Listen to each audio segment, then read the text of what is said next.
All right, guys, we are back with you. It's for SHOT Show Day 3 at Dano Defense, and we are going to talk about some of their offerings and the evolution of the RIS 2 to 3. Go ahead and take it away from me, Jason. So it's Jason at Dano Defense here. I'm Technical Sales Advisor. So we have our original M4A1 with the RIS 2. This is what made Dano Defense popular, is this rail for SOCOM. So the differences that you're going to see between this gun and this gun are the fact that we now go to an M-LOK platform. So we're switching from Picatinny to M-LOK. However, the great feature about this rail is it's backwards compatible. So the the bolt-up plate that you have here is the same bolt-up plate that you have on the RIS 2. So if you want to switch a rail out, you don't have to take your barrel off anymore and or adjust your optics and re-zero your gun. You can just slap the rail on and start rolling with it again. Another neat feature is we kind of changed up the panhead screw. So on this one, if you can see, it's just a standard flathead. A lot of people don't use gunsmithing tools when they're working on their firearms, and they start stripping out screws. And when you strip out screws, they become a pain in the butt to get out. So we added a second feature to the top on the RIS 3. You have a flathead and an 8th Allen key set. So now if you strip one out, you have a secondary method to taking it out.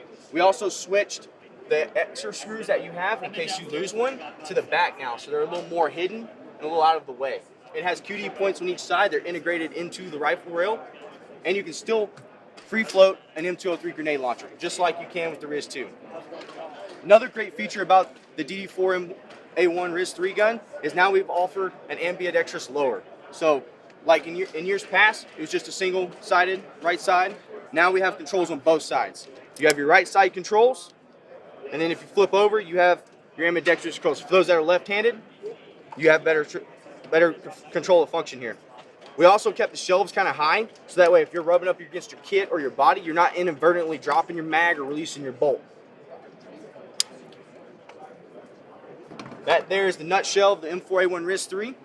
We also offer it with our DD4 R3, which you see up here. This is going to be a 6-inch barrel. This is 14.5 pin and weld. This is going to be like our V7 platform, just now with the RIS 3 rail. We also offer the Mark 18 RIS 3. So just how we had the Mark 18, it's the baby brother to the M4A1. That's going to be a 9.5-inch rail for that. And then our V7S, which was our 11.5 SPR, we have actually created a new rail. It's going to be a 10.5-inch, so that way you're still getting that Mark 18 gap when you put a suppressor on. So that's the new length for that rail for us as well. Awesome, awesome. So with going from Picatinny over to M-LOK, were we able to save any weight through that transition? So we saved just a little bit of weight for this rail, but we didn't want to make it so thin that it wouldn't be usable. We wanted it to be just as robust as the RIS 2 was, and that's what we accomplished here. So we're not trying to take too much weight away, but we want it to stay rigid and strong. So it's a little slimmer than the RIS 2, so then in natural it's going to take a little weight off, but not much. Of course, yeah, because being strong and rigid, that's what always counts. Correct. All right, one thing I noticed as well that I want to note is how they put the M-LOK slots at 3, 6, and 9 on this, so that you guys have a lot of options as far as where you want to mount switches or pressure pads for some of your laser and light offerings. So that should basically wrap it up for Dano Defense. Is there anything else you want to say about pricing and availability? So the great thing about this rifle is it's only $150 more than its counterpart. The only reason why is because we have forgings that we make all of our receivers out of, so the forging is just a little bit more expensive. You still get the same great benefits of this gun, but now you have ambidextrous controls, M-LOK rail.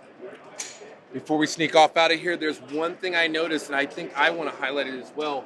What's going on with the charging handle? Do you want to talk about that? Yeah, we can talk about that. So this is not something that's entirely new to DD, but we do have our own ambidextrous charging handle. It's called the Rip and Grip.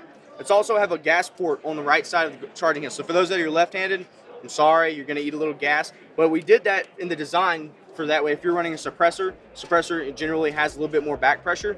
It's going to leak gas away from the user in their face. That gas that comes from those suppressors has metals that are not conducive to the body. It's harmful.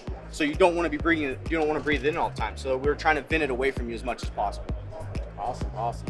Well, definitely through playing around with this on the booth, the controls seem pretty good for a guy that's clearly a lefty. So that will wrap things up for us at DD booth for SHOT Show 2022, and I will see you guys at the next location. See you guys.